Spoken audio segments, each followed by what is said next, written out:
Assalamualaikum warahmatullahi wabarakatuh.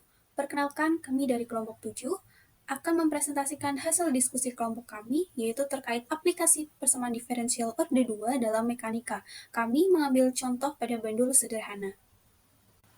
Selanjutnya, perkenalkan anggota kelompok kami yang terdiri dari Widya Andike dengan NIM 41014220004, kemudian Veronia Sanabila Saada dengan NIM 41014220033, dan Serli Vidianti dengan NIM 41014220046.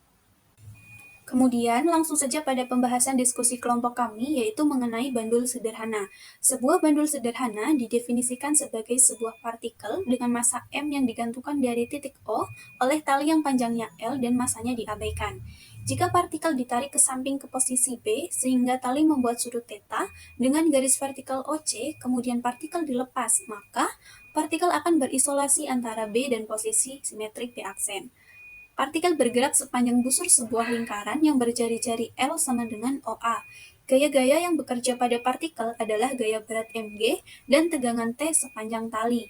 Oleh karena itu, komponen tangensial dari gaya resultan adalah Fr sama dengan negatif mg sin θ, di mana tanda minus muncul karena gaya berlawanan dengan simpangan.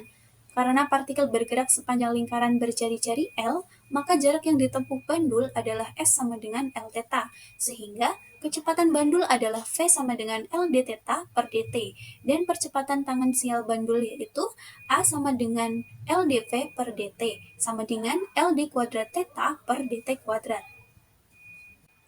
Menurut hukum Newton 2, yaitu F sama dengan MA, akan ekivalen dengan F sama dengan ML d kuadrat θ per dt kuadrat, sehingga ML d kuadrat θ per dt kuadrat sama dengan negatif mg sin θ, atau d kuadrat θ per dt kuadrat ditambah θ per L dikalikan sin θ sama dengan 0.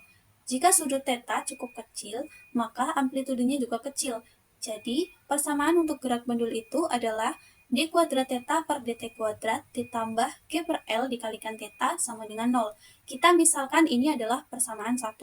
Kemudian, persamaan karakteristik dari persamaan 1 adalah lambda kuadrat ditambah g per L sama dengan 0. Akar-akar dari persamaan karakteristiknya adalah lambda 1 lambda 2 sama dengan plus minus i akar g per L. Penyelesaian persamaan 1 adalah θ T sama dengan C1 cos akar G per L dikalikan T ditambah C2 sin akar G per L. Jadi, partikel atau bandul akan berisolasi menurut persamaan θ T sama dengan C1 cos akar G per L dikalikan T ditambah C2 sin akar G per L. Kita misalkan ini adalah persamaan 2. Dengan menerapkan rumus kosinus, maka persamaan 2 ini dapat kita tulis sebagai YT sama dengan C dikalikan cos akar G per L dikalikan T ditambah delta, di mana C adalah amplitude gerakan A yang nilainya sama dengan akar C1 kuadrat ditambah C2 kuadrat.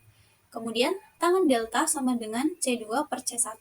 Untuk periode T sama dengan 2pi per 2pi dikalikan T sama dengan 2pi per 2pi per T sama dengan 2pi per omega. Lalu untuk frekuensi F sama dengan 1 per T sama dengan omega per 2pi. Dan fase gesernya adalah delta per akar G per L. Selanjutnya masuk pada contoh soal. Di sini terdapat contoh soal, yaitu sebelum bandul digantungkan pada tali yang panjangnya 6 inci dengan G sama dengan 32 Ft per second, maka tentukan θ pada saat T jika θ 0 sama dengan 1 per 4 dan θ aksen 0 sama dengan 1. Kemudian penyelesaiannya yaitu diketahui L sama dengan 6 inci sama dengan 0,5 Ft. Persamaan diferensial yang sesuai adalah d kuadrat θ per dt kuadrat ditambah 32 per 0,2 θ sama dengan 0. Ini akan ekivalen dengan d kuadrat θ per dt kuadrat ditambah 64 θ sama dengan 0. Kemudian persamaan karakteristiknya yaitu lambda kuadrat ditambah 64 sama dengan 0. Dan akar-akar persamaan karakteristiknya yaitu lambda 1, lambda 2 sama dengan plus minus 8i. Baik, selanjutnya penyelesaian persamaan diferensialnya adalah theta T sama dengan C1 cos 8T ditambah C2 sin 8T. Untuk mencari penyelesaian khususnya, gunakan syarat awal yaitu theta 0 sama dengan 1/4. Substitusikan nilai theta 0 sama dengan 1/4 ke persamaan theta T, maka akan didapatkan nilai C1 sama dengan 1/4. Sehingga diperoleh persamaan theta T sama dengan 1/4 cos 8T ditambah C2 sin 8T. Untuk mencari nilai C2, gunakan syarat awal kedua yaitu theta aksen 0 sama dengan 1. Maka, pertama kita akan mencari turunan pertama dari theta T. Diperoleh theta aksen T sama dengan min 8C1 sin 8T ditambah 8C2 cos 8T. Ekivalen dengan 1 sama dengan min 8 dikali 1/4 sin 8T ditambah 8C2 cos 8T. Ekivalen dengan 1 sama dengan 8C2 cos 0, maka ekivalen dengan 1 sama dengan 8C2. Sehingga didapatkan nilai C2 sama dengan 1/8. Sehingga penyelesaian khusus persamaan diferensialnya adalah theta T sama dengan 1/4 cos 8T ditambah 1/8 sin 8T. Ekivalen dengan theta T sama dengan akar dari 1/4 kuadrat ditambah 1/8 kuadrat dibagi akar dari 1/4 kuadrat ditambah 1/8 kuadrat dikali 1/4 cos 8T ditambah 1/8 sin 8T. Akar dari 1/4 kuadrat ditambah 1/8 kuadrat ini merupakan penjabaran dari rumus untuk mencari nilai amplitudo, yaitu akar dari A kuadrat ditambah B kuadrat. Sehingga persamaan ini ekivalen dengan theta T sama dengan akar 5/8 dikali akar 5/8 sin 8T ditambah 2 akar 5/8 cos 8T. Ekivalen dengan theta T sama dengan akar 5/8 dikali sin pi sin 8T ditambah cos pi cos 8T. Di mana tan psi sama dengan min 1/2 atau psi sama dengan min 0,46. Sehingga theta T sama dengan akar 5/8 cos 8T min 0,46. Ini berarti bahwa partikel atau bandul akan bergerak harmonis sesuai dengan persamaan yang kita peroleh tadi, yaitu theta T sama dengan akar 5/8 cos 8T dikurang 0,46. Dan dari persamaan ini dapat kita ketahui bahwa nilai dari omeganya yaitu 8. Maka dapat kita cari untuk nilai amplitudonya yaitu akar 5/8. Untuk nilai periode atau T dapat kita cari dengan rumus 2pi per omega sama dengan 2pi per 8 sama dengan pi per 4. Dan untuk nilai frekuensi atau F dapat kita cari dengan rumus 1 per T sama dengan 1 per pi per 4 sama dengan 4 per pi. Dan untuk sudut fasenya adalah min 0,46. Selanjutnya, akan dicari pada saat T berapa akan terjadi nilai maksimum atau minimum. Nah, grafik theta T sama dengan 1/4 cos 8T ditambah 1/8 sin 8T akan mencapai nilai ekstrimnya jika turunan pertama dari theta T itu bernilai 0. Maka theta T sama dengan 0 ekivalen dengan min 8C1 sin 8T ditambah 8C2 cos 8T sama dengan 0. Ekivalen dengan min 8 dikali 1/4 sin 8T ditambah 8 dikali 1/8 cos 8T sama dengan 0. Maka ekivalen dengan 2 sin 8T sama dengan cos 8T, sehingga didapatkan tan 8T sama dengan 1/2. Maka dapat dicari nilai T-nya itu sama dengan tan inverse 1/2 per 8. Tan inverse 1/2 untuk T berada di kuadran 1 karena 1 lebih dari 0 dan 2 lebih dari 0. Atau T bisa berada di kuadran ketiga karena min 1 kurang dari 0 dan min 2 kurang dari 0. Sehingga dapat kita peroleh nilai T pada kuadran 1 sama dengan tan inverse 1/2 per 8. Dan untuk nilai T di kuadran 3 itu sama dengan T sama dengan tan inverse min 1 per min 2 per 8. Selanjutnya, untuk mengetahui di mana terjadi nilai maksimum dan minimum, kita gunakan uji turunan kedua. Jika theta double aksen T lebih dari 0, maka terjadi nilai minimum. Dan jika theta double aksen T kurang dari 0, maka terjadi nilai maksimum. Pendiferensialan kedua dari persamaan theta T sama dengan 1/4 cos 8T ditambah 1/8 sin 8T adalah theta double aksen T sama dengan min 16 cos 8T dikurang 8 sin 8T.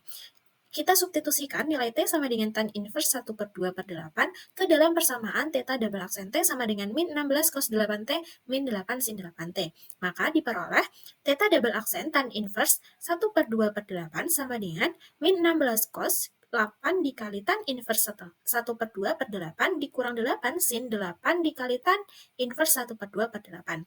Maka ekivalen dengan theta double aksen tan inverse 1/2/8 sama dengan min 16 cos tan inverse 1/2 dikurang 8 sin tan inverse 1/2.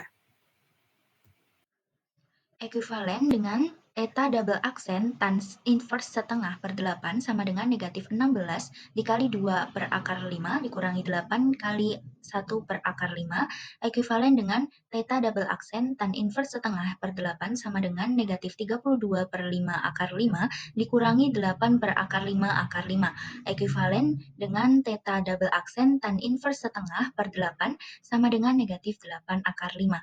Karena negatif 8 akar 5 kurang dari 0, maka di titik T sama dengan tan inverse setengah per 8 terjadi nilai maksimum.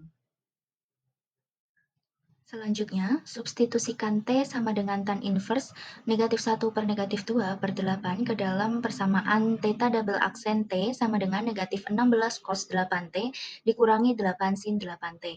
Theta double aksen tan inverse negatif 1 per negatif 2 per 8 sama dengan negatif 16 cos 8 dikali tan inverse negatif 1 per negatif 2 per 8 dikurangi 8 sin 8 kali tan inverse negatif 1 per negatif 2 per 8.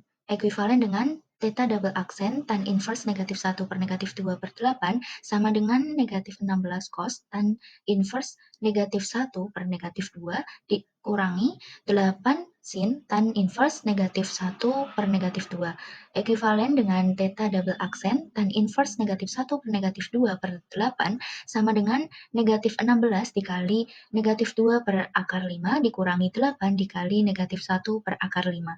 Ekuivalen dengan theta double aksen tan inverse negatif 1 per negatif 2 per 8 sama dengan 32 per 5 akar 5 ditambah 8 per 5 akar 5. Ekuivalen dengan theta double aksen tan inverse negatif 1 per negatif 2 di per 8 sama dengan 8 akar 5. Karena 8 akar 5 lebih dari 0, maka di titik T sama dengan tan inverse negatif 1 per negatif 2 per 8 terjadi nilai minimum. Di sini kami melakukan pendekatan menggunakan MATLAB untuk menyelesaikan permasalahan yang tadi sudah diselesaikan secara manual. Berikut ini adalah kode MATLAB-nya.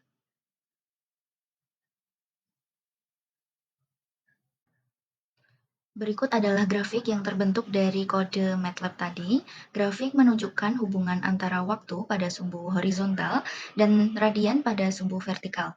Bentuk grafik berupa gelombang sinusoidal yang naik dan turun secara teratur. Gelombang ini menunjukkan bahwa bandul bergerak bolak-balik dengan pola osilasi yang berulang.